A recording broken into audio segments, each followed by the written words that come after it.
top story this evening. A Clearwater bar owner claims the Church of Scientology is spying on him. It all started when a friend gave him a VIP tour of a downtown penthouse being built for actor Tom Cruise. Tom Cruise, it's been a pretty busy couple of weeks for the movie star. His relationship with Katie Holmes spawning 1,000 tabloid headlines. Well, the high-stakes legal showdown between Tom Cruise and the publisher of Life and Style magazine is getting nasty. Cruise is suing the publisher for $50 million over a story claiming he abandoned daughter Suri after divorcing her mother, Katie Holmes. Being one of the biggest movie stars in the world comes with problems. And Tom Cruise just might have himself a billion-dollar one. Yep, the actor has just reportedly been hit with a lawsuit by a writer who claims Tom's movie Mission Impossible: Ghost Protocol was lifted from a script he wrote back in 1998. Now to that major lawsuit involving Tom Cruise's latest movie. Family members are suing the producers after a plane crash killed 2 pilots. Professionally about each other's work. Listen, here's the thing, Peter. Yeah. You're stepping over a line now. You're stepping over a line. You know you are.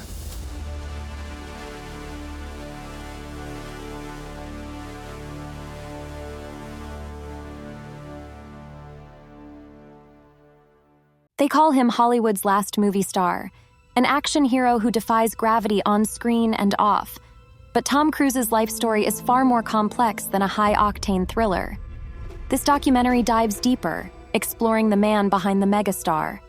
We'll travel back to a childhood marked by instability, from attending 15 schools in 14 years, a strained relationship with his bully father. We'll peel back the layers of his personal life, from high-profile romances and marriages to bitter divorces and ongoing legal battles. But the story doesn't end there. Cruise's unwavering commitment to Scientology and his efforts to scrub his image online, including the removal of unflattering YouTube video, raise questions about the power and influence this star truly wields. Get ready for a thrilling ride into the life and legend of Tom Cruise. Hollywood superstar Tom Cruise, known for his action hero persona and dazzling smile, had a childhood far from glamorous. Tom Cruise was born in 1962 in New York. His parents were both from Kentucky. They had a mix of English, German, and Irish ancestry, which is pretty cool, right? Tom grew up with 3 sisters. He even has a cousin, William Mapother, who's also an actor. You might have seen them together in a few movies. Now, Tom's childhood wasn't exactly easy. He grew up in difficult circumstances and was raised Catholic. He's actually spoken out about his father, describing him as someone who caused a lot of trouble and wasn't very nice. He even said his dad would bully him and his siblings. It sounds like a tough situation. Sadly, Tom's biological father passed away from cancer. Tom Cruise was constantly on the move. By the time he was 14, he'd already been to 15 different schools in 14 years. Part of his childhood was even spent in Canada. His dad got a job working with the Canadian military, so in late 1971, they all packed up and moved to Ottawa. That's where he went to Robert Hopkins Public School for a few years, from 4th to 5th grade. It was there, under a teacher named George Steinberg, that he first discovered acting. He even participated in a school play with some other boys. Things weren't always stable, though. By 6th grade, his parents were splitting up and his mom took him and his sisters back to the States. In 1978, she remarried. For a short while, Tom even thought about becoming a priest. He went to a seminary in Ohio with a scholarship, but it wasn't meant to be. After a year, he left the school. Some say it was because his family moved again. Others say there was a little trouble involving some forbidden drinks. Back in high school, he tried his hand at football, but that didn't quite work out either. He got cut from the team for breaking the rules. But hey, that just opened the door for something else. He ended up starring in the school play, Guys and Dolls, and in 1980, he graduated from high school in New Jersey. So you see, even though Tom Cruise's childhood was a whirlwind, it was also full of different experiences that might have shaped his path to becoming the star he is today. So can you imagine? At 18, with his mom and stepdad's support, Cruise packed his bags and headed for the bright lights of New York City to chase his acting dream. After some time hustling as a busboy, he set his sights even higher and ventured out to Los Angeles to land TV roles. He hooked up with a top talent agency and soon found himself on the big screen. His first movie part was a tiny one in Endless Love, but that same year he landed a much bigger role in Taps as an intense cadet. They actually only needed him for background shots at first, but the director was so impressed he gave Cruise a bigger part. The next 2 years were busy for Cruise. He joined the cast of Francis Ford Coppola's The Outsiders in 1983, then starred in All the Right Moves that same year. But it was also 1983 that brought him the movie that would launch him into superstardom, Risky Business, a coming-of-age story that became a huge hit. He even played the lead in Ridley Scott's fantasy film, Legend. By the time Top Gun soared onto the scene, Tom Cruise was a bona fide A-lister. So after lighting up the screen in Top Gun, Tom Cruise jumped right into another big movie in 1986, The Color of Money. Directed by the legendary Martin Scorsese, this sequel to The Hustler paired him with the incredible Paul Newman. Their on-screen energy was amazing. Critics even said you could totally believe they were both championship pool hustlers. But Cruise wasn't afraid to take on different roles. In 1988, he starred in Cocktail, a fun movie that did great at the box office but wasn't a hit with critics. He even got nominated for a Razzie Award, kind of like an anti-Oscar, for Worst Actor. Don't worry though, he bounced right back that same year. He co-starred with Dustin Hoffman in Rain Man, directed by Barry Levinson. This movie was a total powerhouse, winning Best Picture at the Oscars, and Cruise even snagged a Best Supporting Actor award from the Kansas City Film Critics Circle. Talk about range. Back in 1989, he completely transformed himself to play Ron Kovich, a real-life Vietnam War veteran who was paralyzed in combat. The movie was called Born on the 4th of July, directed by Oliver Stone, a director known for his powerful war films.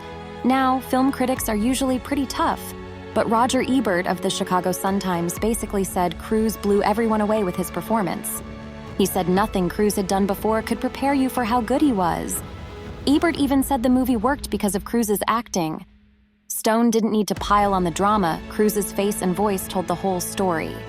That performance earned Cruise a ton of awards, including a Golden Globe and his first ever Academy Award nomination for Best Actor.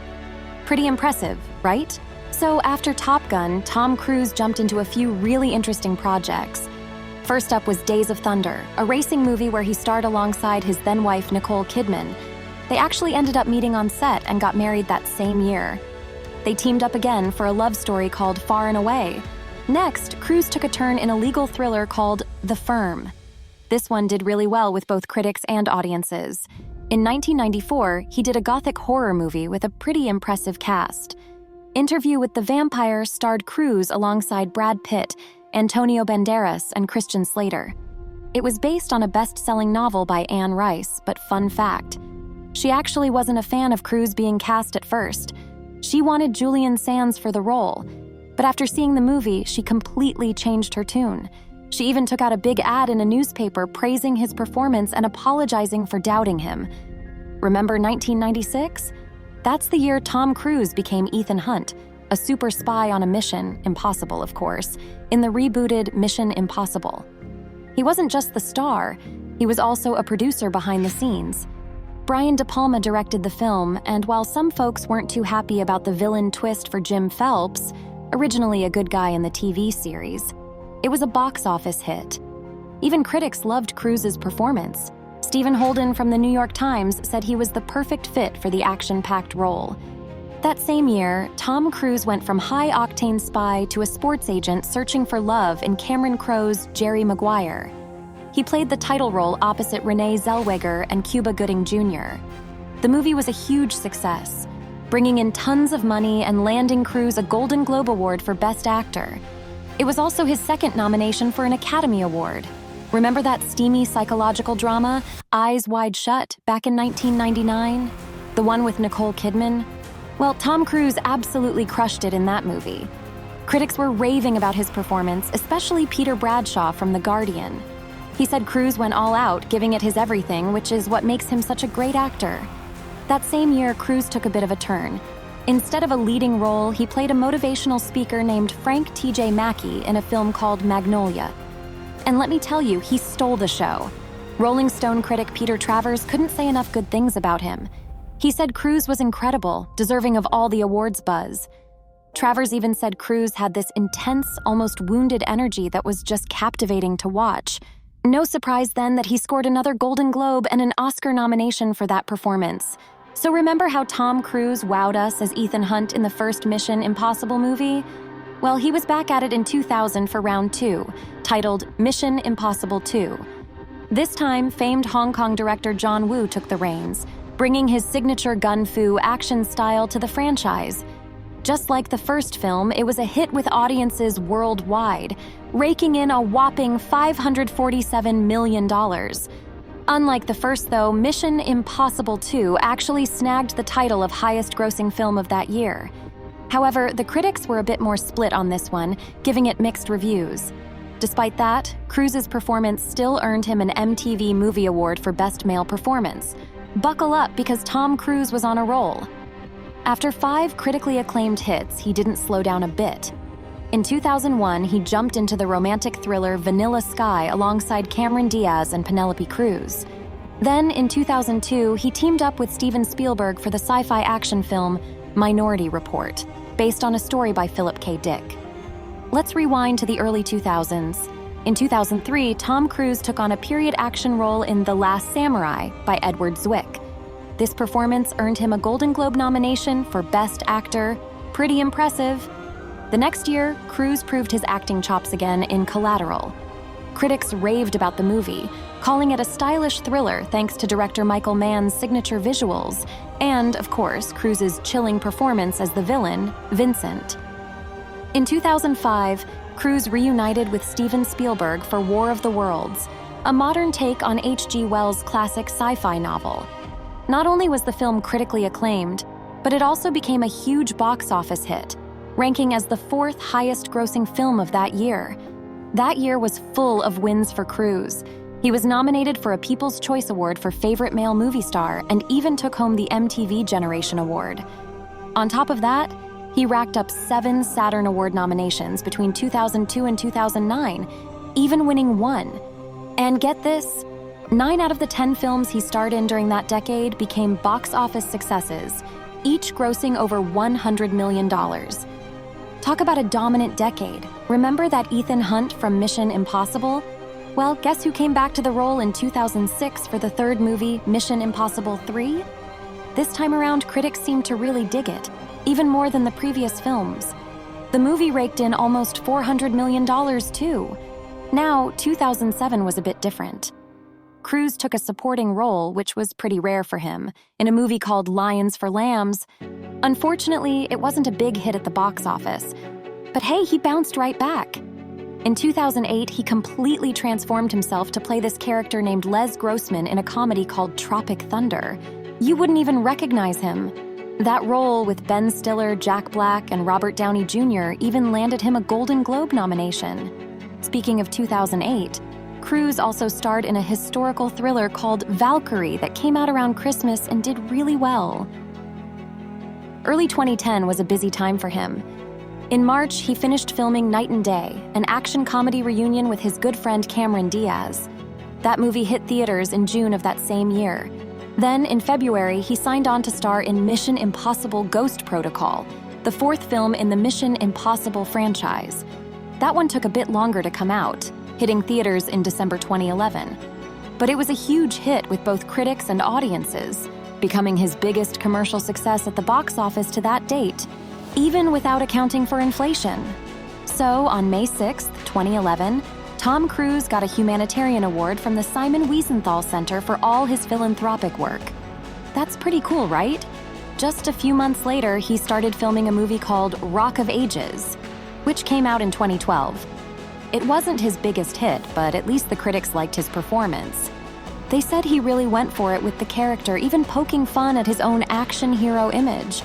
Apparently, it reminded them of his role in Magnolia. Remember Tom Cruise, the action star we all know and love? Well, in 2012, he took on the role of Jack Reacher in a film based on the novel One Shot by Lee Child. The book came out in 2005, but the movie hit theaters on December 21st, 2012, and it was a hit. Critics liked it, and it raked in over $217 million worldwide. Next up for Cruise was a sci-fi adventure called Oblivion in 2013. This one was based on a graphic novel by the director, Joseph Kosinski. It wasn't quite as universally loved by critics as Jack Reacher, but it still did well, grossing $286 million worldwide. Morgan Freeman and Olga Kurylenko were also in the cast for this one. Cruise stayed in the sci-fi zone in 2014 with Edge of Tomorrow. This time the reviews were back to being positive, and audiences seemed to love it too, with the movie bringing in over $370 million worldwide. So get this. 2015 was a big year for Tom Cruise. He was back in action as Ethan Hunt for the fifth Mission Impossible movie Rogue Nation. Remember Benji, Simon Pegg, and William Brandt, Jeremy Renner? They were back too, and Christopher McQuarrie took the helm as director. The film was a total hit with critics and raked in a ton of money at the box office. Then, in 2017, Cruise decided to reboot a classic horror film. Boris Karloff's The Mummy from way back in 1932. The new Mummy movie, well, let's just say it didn't quite live up to the hype. The reviews weren't great, and it wasn't a box office success either. But Cruise bounced back in a big way in 2018. He brought back Ethan Hunt for another Mission Impossible movie, Fallout, the sixth in the franchise. This one absolutely crushed it with critics, getting even better reviews than the previous films. And guess what? It became Cruise's biggest commercial hit ever, raking in over $791 million worldwide. That's no small feat, even considering inflation. So, remember back in May 2020? Tom Cruise signed on to star in and produce a movie filmed in outer space. That's right, outer space. Doug Liman, the guy behind movies like Edge of Tomorrow, would be directing, writing, and producing alongside him. They're even planning to fly up to the International Space Station on a SpaceX mission. Talk about going the extra mile. Now, in a separate turn of events, fast forward to May 2021. Cruise made headlines again, but for a different reason. He decided to return all 3 of his Golden Globe Awards in protest against the Hollywood Foreign Press Association. There were some controversies surrounding the organization, like a lack of diversity in its voting members, no Black members at all at the time, and some ethical concerns about how some members were profiting from their positions. Cruise took a stand and sent his awards back. Well, in 2022, he brought back his iconic character, Captain Pete Maverick Mitchell, in a sequel titled Top Gun Maverick. Not only did he star in the film, but he also produced it. The movie was a huge hit, premiering at the Cannes Film Festival, where Cruise even took home an honorary Palme d'Or award. That's a super prestigious honor in the film world. Critics loved it too, many saying it was even better than the original. And guess what? The movie became a box office smash, raking in over $1 billion.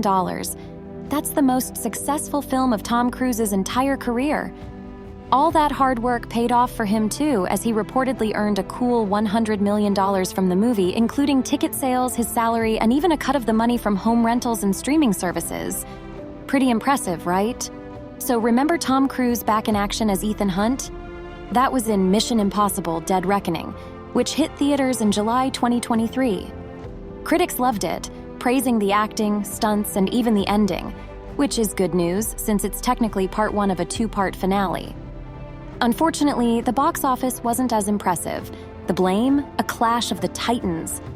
The same day, Christopher Nolan's epic Oppenheimer and Greta Gerwig's Barbie came out, creating a pop culture and box office frenzy dubbed Barbenheimer. But hey, even with a box office stumble, Cruise isn't slowing down. This February, it was announced he'll be starring in a new movie directed by Alejandro G. Inarritu. This is actually a big deal. It'll be his first film with Warner Brothers in a whole decade. Did you know Tom Cruise is also a producer? Way back in 1993, he joined forces with his former talent agent Paula Wagner to form Cruise Wagner Productions. This company has co-produced many of his films, including the very first Mission Impossible movie in 1996. That was actually his first time serving as a producer. But Cruise has also shown he has a keen eye for spotting good stories outside of the spotlight, producing movies he doesn't even star in, like The Others, Shattered Glass, and Elizabethtown. Pretty impressive. Okay, let's talk about Tom Cruise's business savvy. He's famous for scoring some of the sweetest deals in Hollywood. An economist named Edward J. Epstein even called him one of the most powerful and richest forces around in 2005. Here's the thing. Epstein says Cruise, along with a few others like Steven Spielberg and George Lucas, are these rare producers who can practically guarantee a billion-dollar film franchise. Pretty impressive, right? Epstein also argues that all the tabloid craziness around Cruise can sometimes distract from how amazing he is at the business side of things. Things got a little rocky between Tom Cruise and Paramount Pictures back in 2006. After 14 years together, Paramount announced they were ending their working relationship with him. The official reason? Paramount's chairman, Sumner Redstone, blamed Cruise's public controversies hurting his value as a star. Now, Cruise's production company saw things differently. They said Paramount was just trying to save face after Cruise found financing elsewhere. But some industry folks like Edward J. Epstein thought there was more to the story. They suspected the real reason was money, specifically Paramount's unhappiness with how much Cruise Wagner was making from DVD sales of the Mission Impossible movies.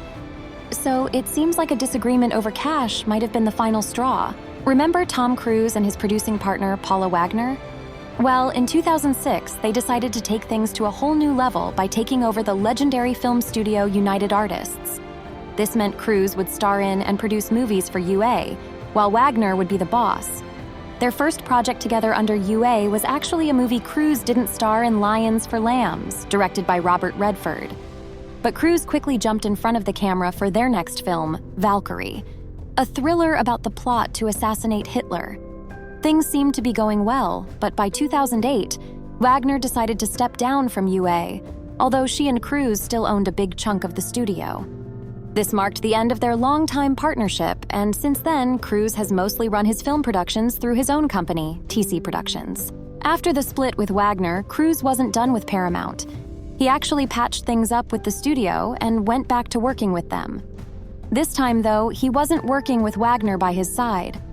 His first project back with Paramount was Mission Impossible Ghost Protocol, and let me tell you, it was a hit with both critics and audiences. Even though Cruise and Wagner had gone their separate ways, they did come together one last time for the Jack Reacher series, also with Paramount. Those movies did all right, but nothing compared to the success of Ghost Protocol. So remember how I mentioned Tom Cruise is now running his own production company, TC Productions? Well, get this. In January of this year, they struck a new deal with Warner Brothers Discovery. This means Cruise will be working with them to develop and produce a whole new slate of movies, including both original films and franchises. Pretty exciting stuff. So where does Tom Cruise call home? Well, he's a busy jet setter. Cruise splits his time between a few places. He's got a house in Beverly Hills for that California sunshine, a place in Clearwater, Florida to soak up some rays on the beach, and even owns property down in the south of England. Back in the day, when Cruise wasn't filming action movies, he was busy with his love life too. He dated actresses like Melissa Gilbert and Cher, just to name a few. Before we get to Tom's big Hollywood romances, he was actually married once before. Way back in 1987, he tied the knot with actress Mimi Rogers. Their thing wasn't meant to last, though, and they divorced a few years later in 1990. There's actually a bit of a twist to their story. Rogers was involved in Scientology, and that's how they met. She was his auditor, someone who helps people through Scientology practices. After their split, there were some rumors that Tom was thinking about becoming a monk, which supposedly affected their relationship. Those rumors turned out to be false, though, and things just didn't work out for them in the end. All right, let's talk about Tom's first big Hollywood romance. He met his second wife, actress Nicole Kidman, while filming the movie Days of Thunder in 1990. Sparks flew, and they got married that same year on Christmas Eve. They adopted 2 children together, Isabella and Connor. Sadly, things weren't meant to last, and they announced their separation in 2001. The official reason given was irreconcilable differences. There were also reports of a miscarriage early in their marriage, but Kidman later clarified that this wasn't quite right. She did experience a pregnancy complication at the beginning, but it wasn't a miscarriage. It sounds like a tough time for them both. After Nicole Kidman, Tom Cruise's next big relationship was with his co-star Penelope Cruz from Vanilla Sky. They dated for a few years, but called it quits in 2004. Things get a little complicated here, though. A magazine article later claimed Scientology leaders tried to find Cruise a new girlfriend after the breakup. The article said they even set up auditions with other Scientologist actresses. Now, both Cruise and Scientology denied this whole story, calling it bad journalism and religious bias. It's a he said, she said situation, but another director who used to be in Scientology backed up the magazine's story. So, the truth? Who knows for sure? All right, so we left off with Tom Cruise in 2004. Fast forward to the next year and things get whirlwindy. In April 2005, Cruise started dating actress Katie Holmes. The media went nuts for them, even giving them a couple nickname Tomcat. A month later, Cruise took things to a whole new level. He appeared on the Oprah Winfrey Show and, get this, jumped on her couch to declare his love for Holmes. Talk about a grand gesture. And the love fest continued. A few months later, they announced they were expecting a baby. Their daughter Suri arrived in April 2006. It all happened very quickly. Okay, so remember Tom and Katie, aka Tomcat? Things moved fast with them. After their whirlwind romance and baby news, they tied the knot in a fancy Italian castle ceremony in November 2005. It was a big Hollywood event with lots of stars and a Scientologist ceremony. There were even rumors the church itself had a hand in setting them up. Scientology leader David Miscavige was even Cruise's best man. Unfortunately, happily ever after wasn't in the cards. Fast forward to 2012, and Katie Holmes filed for divorce. Their settlement was kept private under New York law, so no one knows the exact details. However, Cruise later claimed Katie wanted out in part to shield their daughter Suri from Scientology. Suri reportedly isn't involved in the church anymore either. Tom Cruise isn't afraid to stand up for himself, especially when it comes to his privacy. Back in 1998, he took legal action against a British tabloid that claimed his marriage to Nicole Kidman was a fake to hide his homosexuality. He won that case. Then, in 2001, things got even crazier. A gay porn actor said they had an affair, but Cruise denied it completely. The actor eventually admitted he made it all up and ended up owing Cruise a whopping $10 million. So yeah, don't mess with Tom Cruise. Tom Cruise isn't afraid to go to court to protect his reputation. Remember that crazy story about a publisher claiming to have a video that outed him? Yeah, Cruise sued that guy for a cool $100 million. The case ended with the publisher admitting the video didn't exist and that Cruise was straight. Cruise also had to take legal action to get control of his own domain name, tomcruise.com. Someone was squatting on it and redirecting visitors elsewhere. Thankfully, an intellectual property group stepped in and gave the domain back to its rightful owner, Tom Cruise. Lawsuits seem to follow Tom Cruise sometimes. In 2009, a magazine editor accused him of wiretapping his phone, but that case got tossed out of court because too much time had passed. Then, in 2012, Cruise sued a couple of magazines for claiming he abandoned his daughter Suri. Things got interesting during the lawsuit. Cruise admitted he hadn't seen Suri in a while, but they eventually settled things out of court. All right, let's talk about Scientology and Tom Cruise. His first wife, Mimi Rogers, actually introduced him to the Church of Scientology back in 1986. He became a big advocate for Scientology in the 2000s, even though the media found out about his involvement way back in 1990. Cruise has always been open about his belief that Scientology, especially a program called Study Tech, helped him with his dyslexia. He's also been tight with Scientology leader David Miscavige for decades. It's definitely a big part of his life. Things got a little weird with Scientology for Tom Cruise a few years in. Apparently, the church leaders promised to show him some super secret stuff, including info about this alien space lord named Xenu. According to a book about Scientology, Cruise freaked out after hearing this and took a break from the church to film a movie. A few years later, a high-ranking Scientology dude convinced Cruise to come back and finish his Scientology studies. Then, in the 2000s, Cruise became a very vocal advocate for Scientology, which caused some serious controversy. After 9/11, Tom Cruise actually co-founded a charity to help rescue workers in New York. Their approach was a little out there, though. They offered a special treatment based on Scientology principles. This rubbed medical professionals and firefighters the wrong way. In fact, Cruise even got an award from Scientology for his charity work. There have also been rumors that Cruise tried to get some other big celebrities involved in Scientology, like Will Smith and Steven Spielberg. Since then, Cruise has shut down talk of Scientology in most interviews. It's a pretty private thing for him now. Cruise wasn't just promoting Scientology to celebrities. He was also very public about advocating for it to be recognized as a religion in Europe. This rubbed some people the wrong way. In France, for example, Cruise lobbied some government officials to see things his way. The French government wasn't having it, though. They called him out for being too forceful about Scientology and shut down any future talks with him. Ouch! Remember back in 2004? Tom Cruise caused a stir when he said psychiatry should be banned altogether. That wasn't his only controversial statement that year. In 2005, he criticized actress Brooke Shields for taking medication to deal with postpartum depression after having a baby. Cruise basically said there wasn't a chemical reason for depression and that meds weren't the answer. Shields fired back, saying Cruise should focus on fighting aliens in movies and let moms decide what works for them. Things got pretty heated between Cruise and a talk show host named Matt Lauer on TV, too. It was a whole thing. Cruise's comments about psychiatry didn't go over well with medical professionals. They worried it made people with mental illness even less likely to seek help. One doctor even said in a famous medical journal that Cruise might be right about some meds being overused, but that completely dismissing medication wasn't helpful. Actresses like Brooke Shields also slammed Cruise, saying his comments were a blow to moms struggling with depression. Eventually, Cruise apologized to Shields for his remarks. Seems like he learned a lesson about the power of his words. See, Scientology and psychiatry don't exactly see eye to eye. Scientology is against mainstream psychiatry and medication for mental health.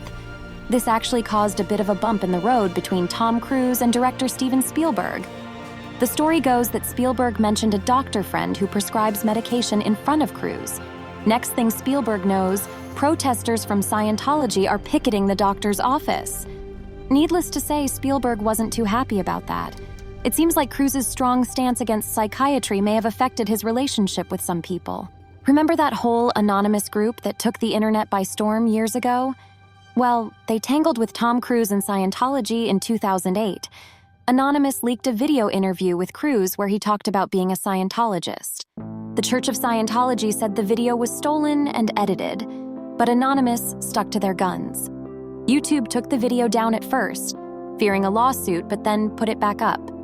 As of today, millions of people have seen that video. Things got a little messy for Tom Cruise around 2004.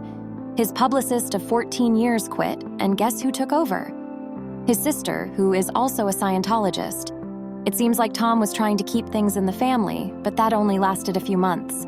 He eventually hired a new publicist from a big-shot firm. All this shuffling seemed like an attempt to control the buzz around Scientology and his new relationship with Katie Holmes.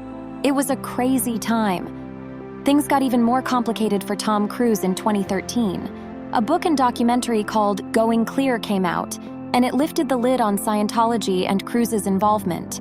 The book claimed Scientology picked out girlfriends for him and that he used free labor from church members. Yikes. The documentary even included an accusation from a former Scientology auditor that Cruise had his ex-wife Nicole Kidman spied on, although Cruise's rep says that's totally false. One of Cruise's ex-girlfriends even compared the way Scientology supposedly set him up with dates to human trafficking. It was a whole other level of controversy. All right, let's talk about Tom Cruise's star power. Back in 2006, he was pretty much on top of the Hollywood food chain. Magazines were ranking him as the most powerful actor and celebrity in the world. People loved him. Here's an interesting fact.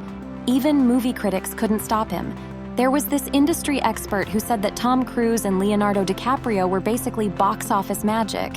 People would show up no matter how the movie reviews were. And get this, Tom Cruise is even a big deal in Japan. They actually declared a whole day in his honor in 2006. Remember all those Tom Cruise movies from the 80s? Film critic Roger Ebert noticed a pattern and even nicknamed it the Tom Cruise picture. Basically, there were these key ingredients: Tom Cruise playing a cool character, a wise mentor, a strong female lead, a special skill he needs to learn, a competition or challenge, some secret knowledge, a path he has to follow, a rival who tries to trip him up, and then the main bad guy. Even some of his later movies, like A Few Good Men, fit this formula. Interestingly, though, screenwriter Aaron Sorkin flipped the script a bit with A Few Good Men. In Top Gun, Cruise's character Maverick needed to learn discipline. In A Few Good Men, Cruise plays a lawyer who has to loosen up and fight for what's right. Pretty cool how directors can play around with this formula.